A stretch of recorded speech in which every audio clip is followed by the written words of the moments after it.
Minority vote আমরা পাবো না পশ্চিমবাংলায়। 2021-এর পর থেকে ভোটে আমাদের প্রায় 250 জন মারা গেছে, মানে খুন করা হয়েছে। আমরা বারবার গ্রহণ করার চেষ্টা করলেও মুসলিম সমাজ আমাদের গ্রহণ করছে না। সবকা সাথ সবকা বিকাশ, এটা আমাদের পার্টির স্লোগান।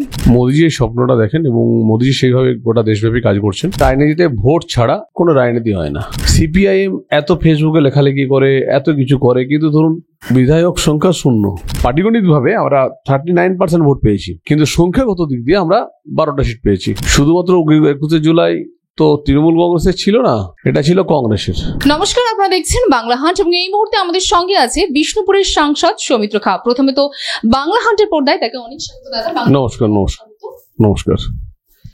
আজকের ইন্টারভিউ শুরুতে আমি যেটা আমরা জানি যে ইতিমধ্যে একটি বৈঠক হয়েছে এবং সেই বৈঠকে দেখা গেছে যে শুভেন্দু অধিকারী বিরোধী দলনেতা একটি বক্তব্য রেখেছেন যে সবকা সাথ সবকা বিকাশ বন্ধ করুন। আপনি এই বিষয় নিয়ে কি বলবেন? দেখুন, এটা তো প্রধানমন্ত্রীজি নরেন্দ্র মোদীজি এবং ভারতীয় জনতা পার্টির গোটা ভারতবর্ষের রাজনৈতিক চিত্র এবং গোটা ভারতবর্ষের সরকারের এটা একটা আমাদের আমাদের স্লোগান, বা আমাদের এটা একটা কাজ করার আশা ভরসা যোগিয়েই এটা হয়।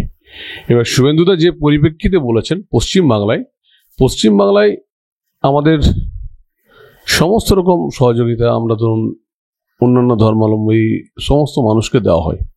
সেই জায়গায় উনি বলতে পারবেন এটা কোন বিষয়ের উপরে বলেছেন, কিন্তু এটা ঠিক কথা। সবকা সাথ সবকা বিকাশ, এটা আমাদের পার্টির স্লোগান এবং এটা আমাদের কেন্দ্রীয় নেতৃত্বের স্লোগান।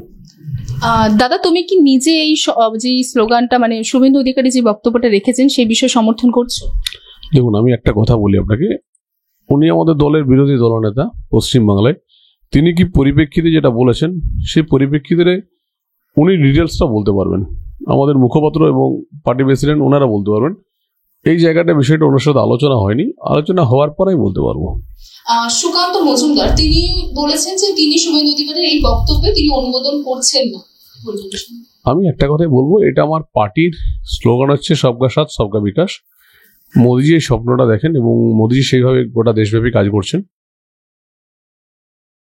এবং অপরদিকে শুভেন্দু তাই পশ্চিমবাংলার পরিপ্রেক্ষিতে যেটা বলেছেন সেটা তিনি বিশ্বাস করে বলতে পারবেন। আমি এই জায়গাটাতে এন্ট্রি নেওয়ার ক্ষমতা আমার নেই, কারণ আমি কোনো পদাধিকারী না যে এই জায়গাটা নিতে পারবো। কারণ এলওপির উপরে পার্টির রাজ্য প্রেসিডেন্ট সুকান্ত মজুমদার বলতে পারে বা কেন্দ্রীয় নেতৃত্ব বলতে পারে। আমি শুভেন্দুদার এই কথাটা আমি ওনার ব্যাখ্যাতে ওনাকে জিজ্ঞেস করলে ভালো হবে।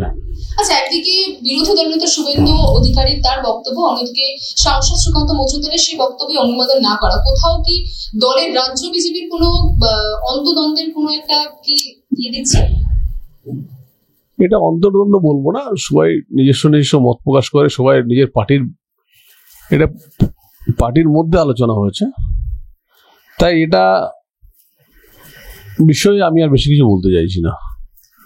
আচ্ছা, আপনি আজকে বৈঠকে আপনি নিজে একটি বক্তব্য দিয়েছেন যে দলের সাংগঠনিক দলের সংগঠনের রদবদল নিশ্চয়ই দরকার, কারণ আমরা প্রত্যেকটা ভোট হয়ে যাওয়ার পর কিছু কিছু জায়গায় রদবদল দরকার হয়, কারণ সবাই তো সঠিকভাবে ভোট করতে পারে না।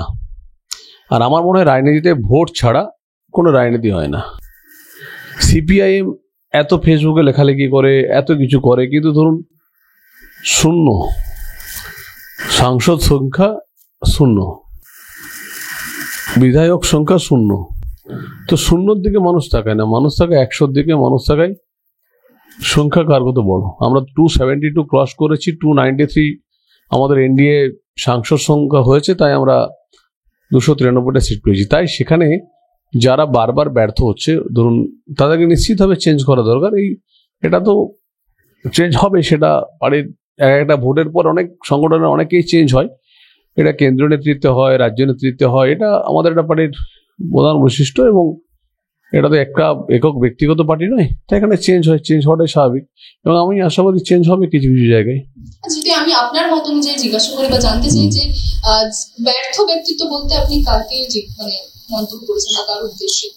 ব্যর্থ না, আমি একটা কথা আপনাকে পরিষ্কার বলতে চাই, এটা আমার রাজ্য বিজেপির, আমিও রাজ্যের একজন ভাইস প্রেসিডেন্ট, এটা রাজ্য বিজেপি এবং আমাদের জেলা বিজেপির, এটা আমাদের সমগ্র ভয় ব্যর্থ মিনস এটা নয় যে আমরা পুরোপুরি হারিয়ে গেছি, কিন্তু আমাদের সংখ্যাটা আরো যদি আমরা অধিক না পাই, আমাদের রাজনীতিতে গুরুত্বটা কমে যায়। এই গুরুত্বের জায়গাতে আমি বলবো ব্যর্থ।